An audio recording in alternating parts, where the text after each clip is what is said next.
Okay, ये test paper मैंने आपको दिया था, इसको देखना शुरू करते हैं अब ज़रा। फर्स्ट क्वेश्चन है, zinc rod weighing 25 gram was kept in 100 ml 1 molar copper sulphate. ध्यान से देख लीजिएगा क्योंकि क्वेश्चन तो आपके डीबी में ही थे और ये सारे डीपर कॉन्सेप्ट क्लियर होने चाहिए अगर अपने को अच्छे से प्रिपरेशन करनी है तो 100 ml 1 molar copper sulphate solution after a certain time molarity of copper 2+ in solution was 0.8। तो देखो बेसिकली पहला तो पूछा गया है कि the cause of decrease in molarity and is there any change in pH. रुको मैं सबसे पहले let me search that question. Question number 2 solve करके दिखाता हूँ मेरे को, आपको क्वेश्चन नंबर 1 की ज़्यादातर चीज़ें क्वेश्चन नंबर 2 से समझ में आ जाएंगी। Let me solve first question number 2। देखो 10 gram fairly concentrated solution of copper sulphate 0.01 faraday of electricity pass किए। लिख लो ज़रा इसको यहाँ पे। क्वेश्चन नंबर 2,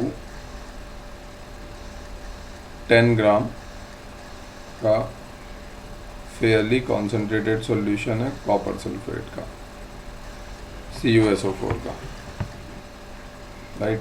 और इलेक्ट्रिसिटी जो पास की गई है दैट इज 0.01 फैराडे।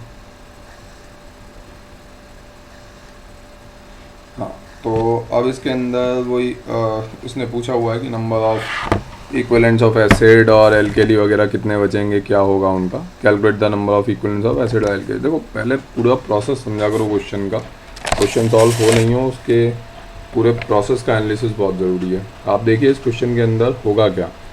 सबसे पहले जो कॉपर सल्फेट है, start writing down the reaction worry step by step.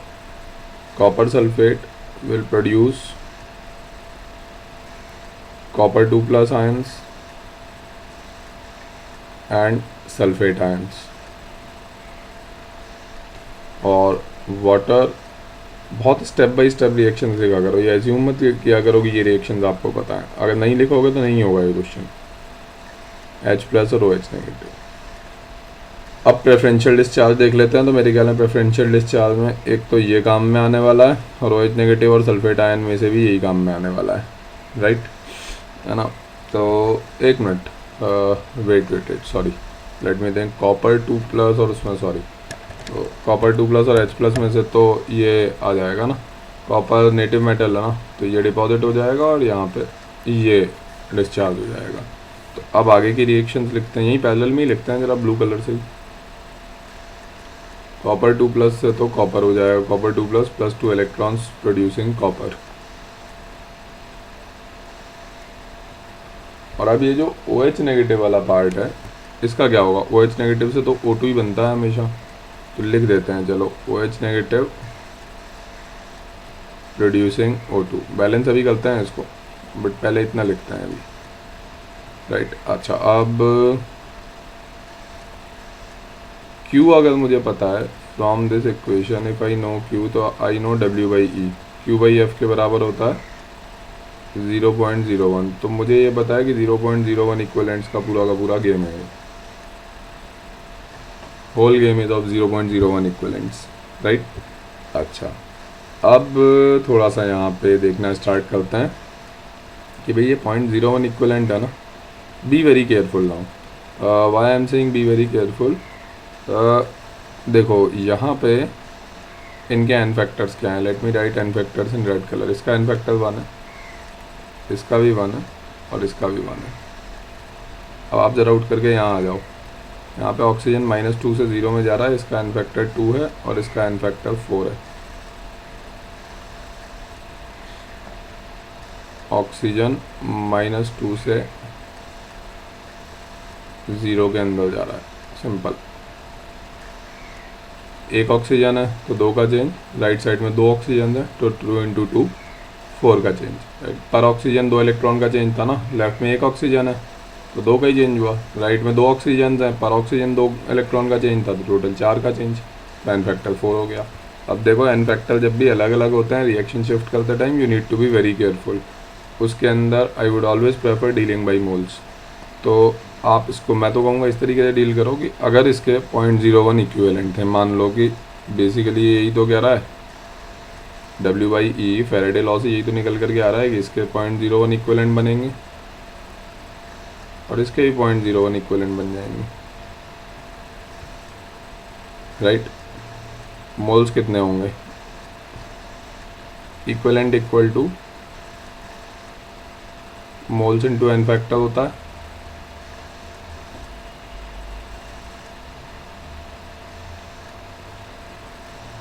Equivalent is equal to moles into n factor,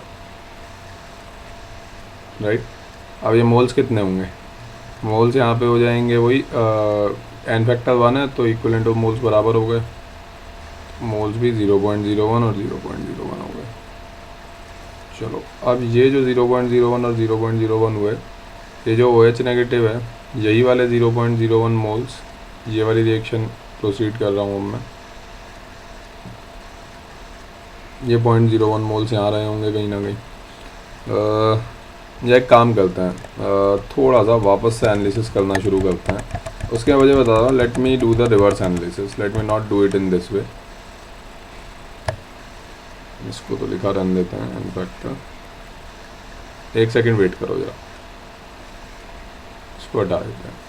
तुम तो सिंपल ऐसे देखो कि डिस्चार्ज के टाइम पे, at the time of discharge कौन कौन डिस्चार्ज हो रहा है, कॉपर 2+ और OH नेगेटिव। तो ये श्योर है कि इसके 0.01 इक्विवेलेंट यहाँ पे रहे हुए होंगे जो ख़त्म हो गए होंगे ड्यू टू दिस, ये श्योर, राइट। रिवर्स एनालिसिस करते हैं, वो ज़्यादा बेटर रहेगा, वो स्टार्ट पीछे वाला अपने आप आ जाएगा। हाँ, तो 0.01 इक्विवेलेंट OH नेगेटिव के डेफिनेटली डिस्चार्ज हुए होंगे as per Faraday law. Copper 2+ के भी 0.01 ही हुए होंगे, उसमें मेरा इंटरेस्ट नहीं है क्योंकि H+ OH नेगेटिव अभी आ नहीं रहा है। तो 0.01 इक्विवेलेंट अगर OH नेगेटिव के यहाँ पे रहे हैं सपोज, राइट, तो इन दैट केस ये अगर ख़त्म हुआ होगा तो इसके भी 0.01 इक्विवेलेंट ही बनेंगे। वैसे तो उसकी भी अभी ज़रूरत नहीं पड़ेगी। अब तुम इस रिएक्शन को बैलेंस कर लो, OH नेगेटिव से O2 है ना, पहले ऑक्सीजन को बैलेंस करो, हाफ O2 लगा हुआ है यहाँ पे, और फिर H को बैलेंस करो तो यहाँ पे ला करके H+ लगा दो, राइट। अब अगेन वो इससे पहले वाला एनालिसिस मैंने थोड़ा सा आपको इसलिए बताया था कि देखो OH नेगेटिव का एन फैक्टर अलग अलग है दोनों रिएक्शंस के अंदर, तो you need to be very careful, immediately converted into the moles. 0.01 equivalent इसके थे, equivalent equal to moles into n factor, तो moles would be equivalent divided by n factor. 0.01 equivalent है तो इसका मतलब मोल्स कितने हैं इसके, इक्विवेलेंटली इसके 0.01 डिवाइडेड बाई 2 मोल्स, और ये अगर यहाँ पे पूरे फिनिश ऑफ होंगे तो इससे मेरे पास O2 के मोल्स में मुझे इंटरेस्ट नहीं है, मुझे इंटरेस्ट है H+ के मोल्स में, क्योंकि मुझसे उसने इक्विवेलेंट ऑफ एसिड और एल्कली पूछा हुआ है ना फाइनली सॉल्यूशन के अंदर। 1:1 की स्टाइशियोमेट्री है देखो बैलेंस रिएक्शन के अंदर, ये अगर पूरे फिनिश ऑफ होंगे तो ये 0.01 डिवाइडेड बाई 2 मोल्स ही बन जाएंगे,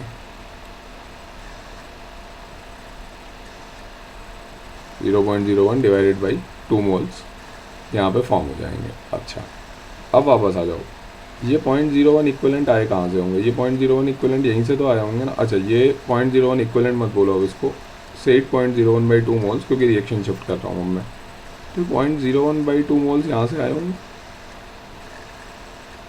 यहाँ पे प्रोड्यूस हुए होंगे, तभी तो ये सेकेंड वाली रिएक्शन के अंदर आए होंगे ना, राइट। तो ये 0.01 बाई 2 मोल्स अगर प्रोड्यूस हुए हैं देन H+ के भी 0.01 बाई 2 मोल्स डेफिनेटली यहाँ से प्रोड्यूस हुए होंगे, 1:1 में प्रोड्यूस होता है। इक्विवेलेंट तो हटा ही देता हूँ, मोल्स की बातचीत चल रही है, ये भी 0.01 बाई 2 मोल्स प्रोड्यूस हुए होंगे। तो अब अगर आप ओवरऑल सिनारियो, अब पिक्चर को ध्यान से देखो, लेट मी टेक अ पर line, this gets finished off, this also finally gets finished off, this also finally gets finished off, right।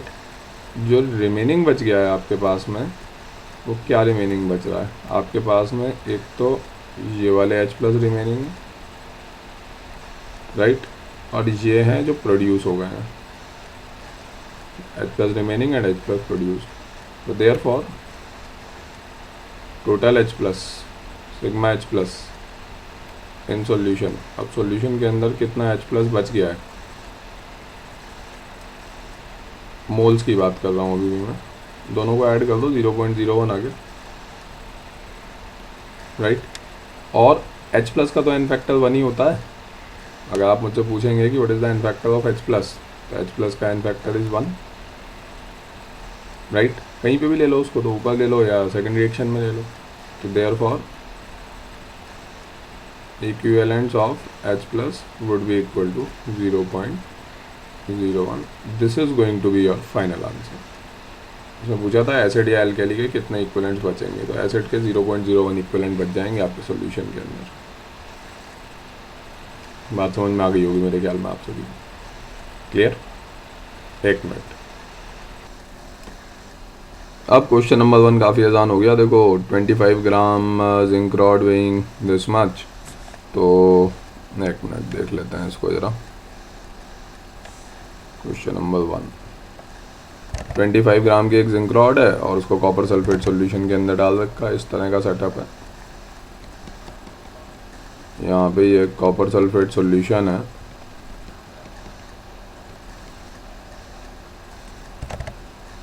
Hundred ml 1 molar copper sulphate solution,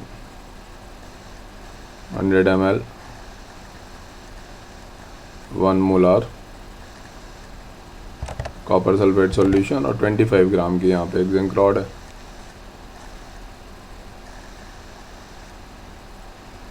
this is a 25 gram zinc rod.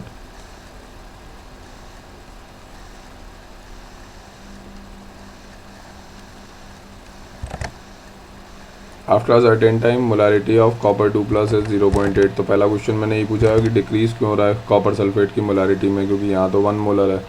तो but obviously बात है ना, अब reactions तो वही होंगी ना, copper 2 plus से कॉपर और OH नेगेटिव से O2, तो डिक्रीमेंट होता जा रहा है ना। This is your answer of part A. Decrease होता जा रहा है, डिस्चार्जिंग है, कॉपर 2 प्लस कम होता जा रहा है सोल्यूशन में, तो उसकी मोलारिटी कम होगी ना, बट ऑब्वियसली बात है। Part B, any change in pH, हाँ डेफिनेटली। Refer question number 2। अभी तो सॉल्व किया है, जैसे अभी सॉल्व किया था उसी तरीके से सॉल्व कर दीजिए आप, सिंपल सी चीज़ है। इसने क्या पूछा, what is the molarity of sulphate ion, तो वो तो सेम है, SO4 नेगेटिव की तो 1 मोलर ही रहेगी, वो रिएक्शन से पार्टिसिपेट नहीं कर रहा है। क्वेश्चन नंबर 2 को रेफर कर लीजिए। H प्लस एक्स्ट्रा बच जाएगा तो pH कम होगा, आंसर आएगा pH will decrease. H plus remaining बचेगा सॉल्यूशन में, OH नेगेटिव खत्म हो जाएगा। This was the answer of question number 1। आगे वाला क्वेश्चन सॉल्व करते हैं। Question number 3, a current of 3.7 ampere is passed for 6 hours between निकल इलेक्ट्रोड्स। ठीक है, निकल इलेक्ट्रोड चूज किए हैं इसने, ओके। करंट ऐसे, करंट कितना है, 3.7 एम्पियर्स का करंट है और टाइम है 6 आवर्स, और निकल इलेक्ट्रोड्स हैं।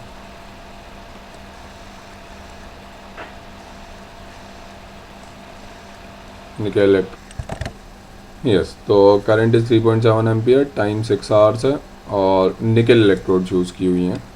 तो निकल इलेक्ट्रोड्स में अच्छा 0.5 litre of 2 molar solution of निकल नाइट्रेट भी है, लिख लेते हैं। निकल नाइट्रेट है,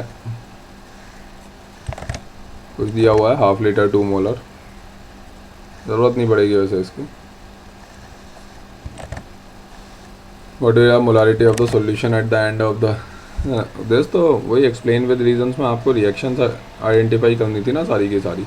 आप रिएक्शन आइडेंटिफाई कर लोगे तो ऑब्वियसली हो जाएगा, कोई दो राय वाली बात नहीं है। देखो बहुत सिंपल सा फंडा है कि निकल नाइट्रेट है और वाटर वगैरह होगा, तो आपके पास कैटायंस कौन कौन से हैं, यू हैव निकल 2 plus, you have H plus, और एनायंस में आपके पास में NO3 माइनस है और OH नेगेटिव है, और लूजिंग इलेक्ट्रॉन्स के लिए निकल इलेक्ट्रोड खुद भी है, Ni2 प्लस भी बन सकता है इससे। तो यहाँ पे देख लो और यहाँ पे देख लो, तो बस रेसिप्रोकल रिएक्शंस होंगी, बहुत क्लोज बाई है। ये Ni2 प्लस और H प्लस के जो इलेक्ट्रोड्स होते हैं इनका आप इलेक्ट्रोकेमिकल सीरीज़ में देखिए बहुत ही क्लोज बाई, हार्डली 1 या 2 के डिफरेंस पे होते हैं पोजीशन वाइज। तो इनके जो इलेक्ट्रोड पोटेंशियल होते हैं वो बहुत सिमिलर होते हैं। तो यहाँ से Ni बन जाएगा और यहाँ पे इससे Ni2+ बन जाएगा। बात समझ में? ये तो देखो ये तो एक्टिव मेटल है ही, राइट। तो Ni से Ni2+ तो बनना ही चाहिए। इन दोनों को तो डिस्कार्ड ही कर दो, इन दोनों का तो कोई मतलब ही नहीं है, बिकॉज अब वो पता नहीं तुम लोगों ने स्टडी किया है या नहीं। वो तुम प्रेफरेंशियल डिस्चार्ज में ले लेते हो OH नेगेटिव और NO3- अगर तुम्हारे पास होंगे केवल, तो तुम इसको भूल जाओगे, तुम कहोगे कि OH नेगेटिव से O2 बनना चाहिए। तो वो राइट तो है, लेकिन इस रिएक्शन का जो E0 होता है वो तो नेगेटिव ही होता है। इलेक्ट्रोकेमिकल सीरीज से तो पता कर ही सकते हो, ये कोई बहुत फेवरेबल रिएक्शन थोड़ी है OH नेगेटिव से O2। वैसे ही देख लो ना, O2 is an oxidising agent, तो बैकवर्ड डायरेक्शन में जाना जाएगा ना। बैकवर्ड डायरेक्शन का E0 पॉजिटिव होता है।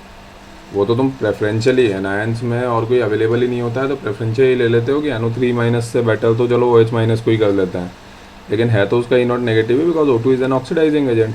तो वैसे ही बैकवर्ड डायरेक्शन में प्रोसीड करना चाहेगा। अब यहाँ पे तुम्हारे पास ऑप्शन अवेलेबल था निकल इलेक्ट्रोड का, then you went ahead with this कि Ni से Ni2+ बना लो यार। ये तो फिर भी मेटल तो है ना, कम से कम metal still has the tendency to lose the electrons ना।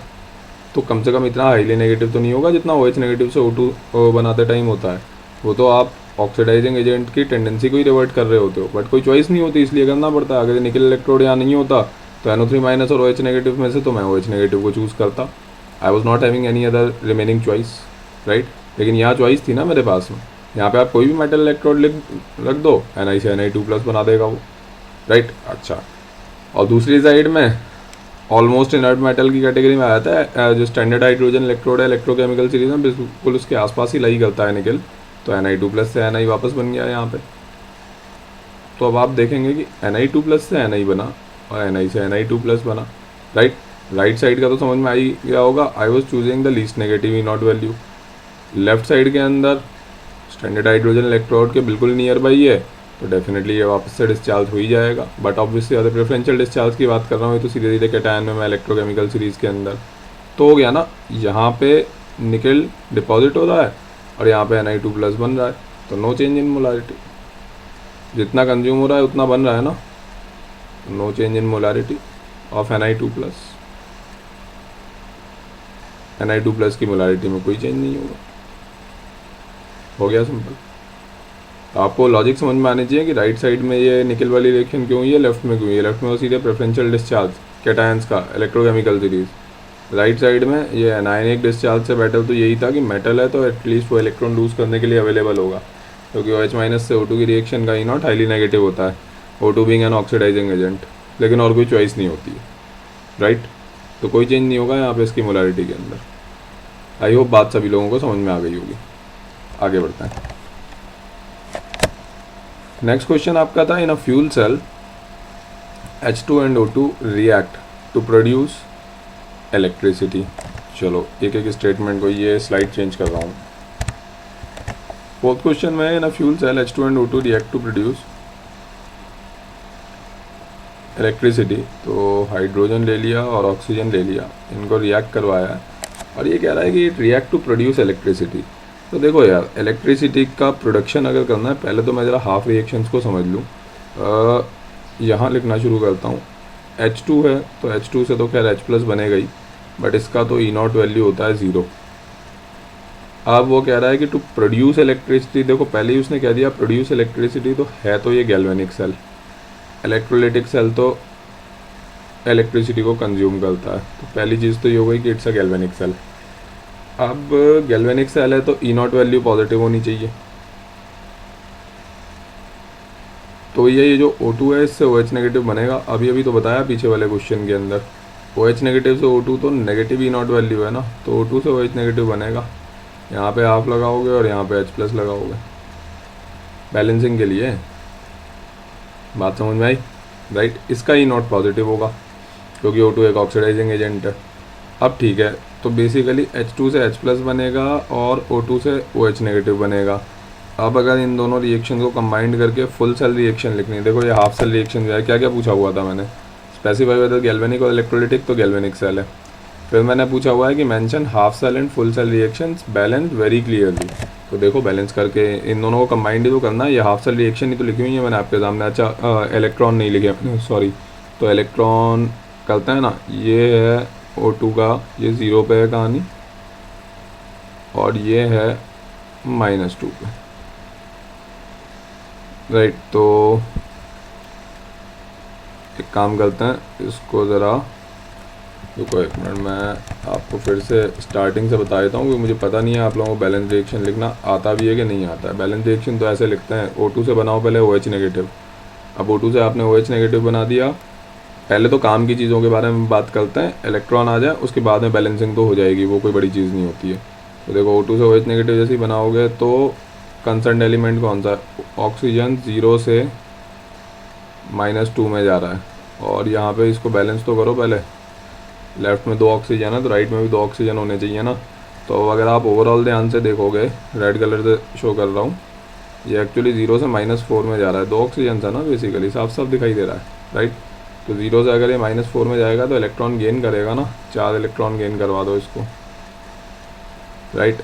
अब इसको बैलेंस करना शुरू कर दो। तो बैलेंस करने में क्या है, ऑक्सीजन तो ऑलरेडी बैलेंस्ड है, हाइड्रोजन को बैलेंस करना है, 2H+ लगा दो, हो गया बैलेंस, राइट।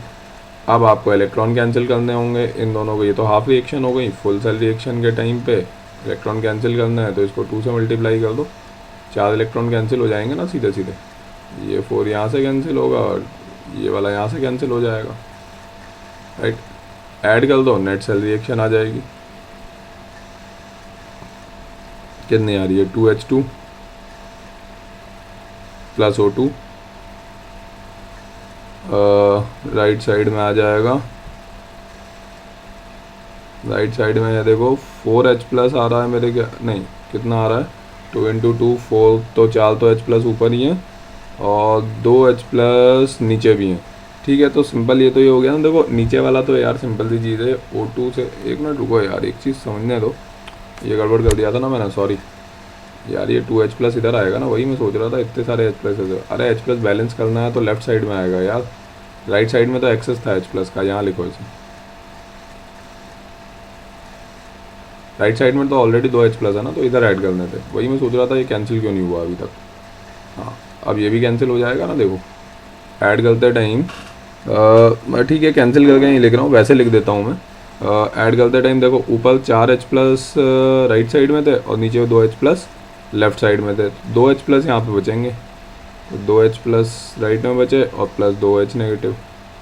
तो इवेंचुअली देखोगे तो ये तो 2H2O है, ये है इसकी कंप्लीट बैलेंस रिएक्शन। तो 2H2 + O2 producing 2H2O, this is the complete full cell reaction. Half cell reactions आपके सामने लिखी हुई हैं।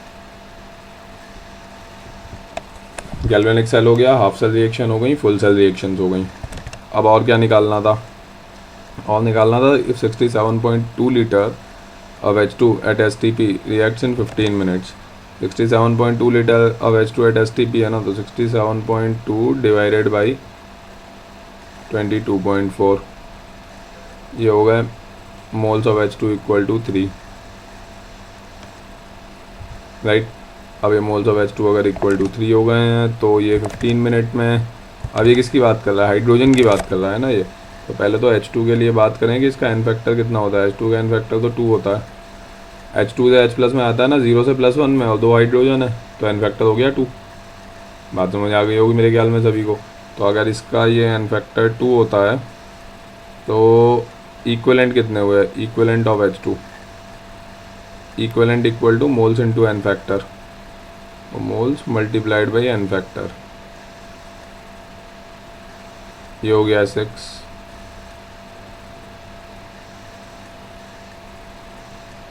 राइट अच्छा, अब ये अगर 6 हो गया है तो टाइम उसने दिया हुआ है 15 मिनट्स ऑलरेडी। पूछा गया है वैसे इसने, डेटा तो बहुत सारे दिए हैं। एवरेज करंट प्रोड्यूस्ड, बहुत सिंपल है, हो गया ना।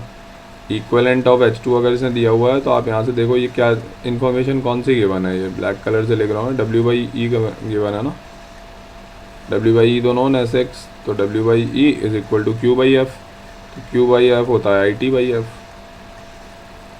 इसमें से टाइम पता है, फैराडे पता है, करंट निकालना है, आ गया आंसर। बात समझ में आई? हो गया। अगला सवाल,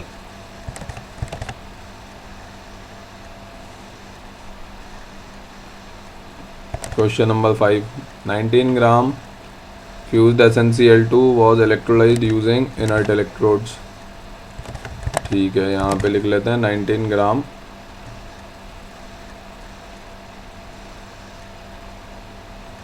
fused SnCl2, 19 gram fused SnCl2 was electrolyzed using inert electrode, 0.111 gram 0.119 gram SN was deposited at cathode। ठीक है, तो ये कह रहा है कि SN डिपॉजिट हो रहा है, इसका मतलब इसने खुद ही मेंशन कर दिया कि SN2 प्लस से SN ये तो बन ही रहा है, SN2 प्लस से SN बन रहा है तो Cl नेगेटिव से Cl2 भी डेफिनेटली बनेगा, ये श्योर है। अभी कह रहा है nothing was given out during electrolysis mention half cell and full cell reaction and balance them very clearly. ठीक है, तो ये हाफ सेल और फुल सेल रिएक्शन इसकी तो ये आई गई, SN2 प्लस यहाँ पे +2 इलेक्ट्रॉन्स प्रोड्यूसिंग SN और 2Cl नेगेटिव हो जाएगा तो Cl2 और +2 इलेक्ट्रॉन इधर आ जाएंगे और इन दोनों को एज इट इज़ आप ऐड कर दीजिए तो SN2 plus twice of Cl negative giving SN और +Cl2, ये हो गया। अभी कह रहा है clearly and specify whether this is a galvanic cell और electrolytic cell. Please also mention the logic behind choosing the half cell reactions in priority। ठीक है, SN तो आपका डिपॉजिट हो गया, अब इसके अंदर तो वो प्रॉब्लम है ना, अभी तो आगे और रिएक्शन होने वाली है ना इसके अंदर।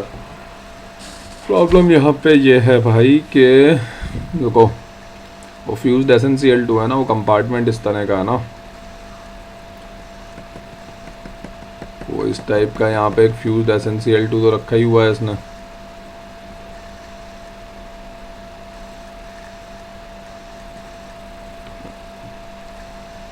अब यहाँ ऑक्सीडेशन हो रहा है तो ये एनोड है और यहाँ रिडक्शन हो रहा है तो ये कैथोड है,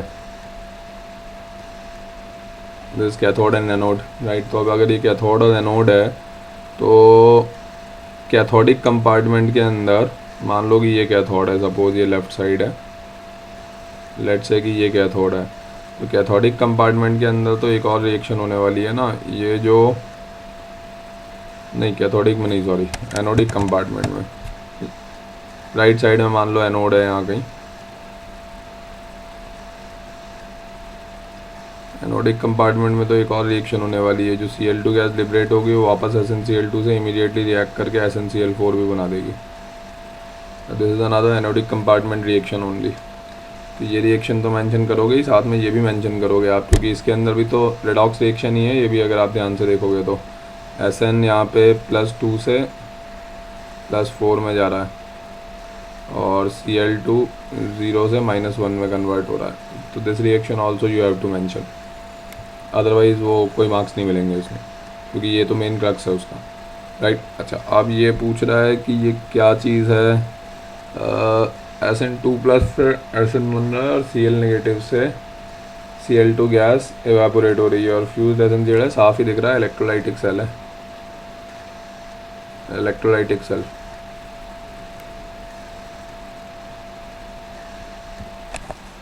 SN2 प्लस से SN बन रहा है ना, मेटल डिपॉजिट हो रहा है, तो मेटल का डिपोजिशन अपने आप थोड़ी होगा, तो इसको करंट वरेंट कुछ फ्लो करना पड़ेगा मेरे ख्याल में। तो इसके अंदर वो दिया भी हुआ था, जो ओरिजिनल क्वेश्चन था उसमें करंट वगैरह दिए हुए थे, उसी की तो पूरी कैलकुलेशन वगैरह करनी थी। तो करंट दिया है तो करंट तो बाहर से फ्लो कर रहा है ना, तो इलेक्ट्रोलाइटिक सेल ही तो होगा। SN वैसे भी मेटल है, उसी से दिखाई दे रहा है। मेटल अगर डिपॉजिट होगा, सोडियम डिपॉजिट होगा तो फोर्सफुल डिपोजिशन ही तो होता है, वो स्पॉन्टेनियस थोड़ी होता है। स्पॉन्टेनियस जब तक नहीं है तब तक इलेक्ट्रोलाइटिक सेल ही तो होगा। ये हाफ रिएक्शन हो गई, फुल सेल रिएक्शन हो गई और इलेक्ट्रोलाइटिक सेल हो गया। यही पूछा हुआ था ना, यही पूछा हुआ था क्वेश्चन। कोई डाउट किसी को? क्लियर, आगे बढ़ते हैं। Calculate the quantity of electricity this please mention the logic of choosing oxidation states and n factor in this case. Okay, nitrobenzene to aniline, ठीक है। देखो क्वेश्चन नंबर 6 है ना, एक काम करते हैं यार, अब 6th और 7th तो एन फैक्टर की डिटेल्स हैं, नेक्स्ट लेक्चर में एक्सप्लेन करता हूँ मैं। अब मुझे नहीं पता एन फैक्टर तुम लोगों ने कितना ढंग से पढ़ा हुआ है, तो पूरा एनालिसिस करना पड़ेगा उसका मुझे। 6th और 7th का मैं एक और लेक्चर लेता हूँ जिसमें मैं एन फैक्टर वगैरह डिटेल में थोड़ा सा एनालाइज कर देता हूँ आप लोगों के लिए, ठीक है। चलो इस लेक्चर को यहीं पे स्टॉप करता हूँ।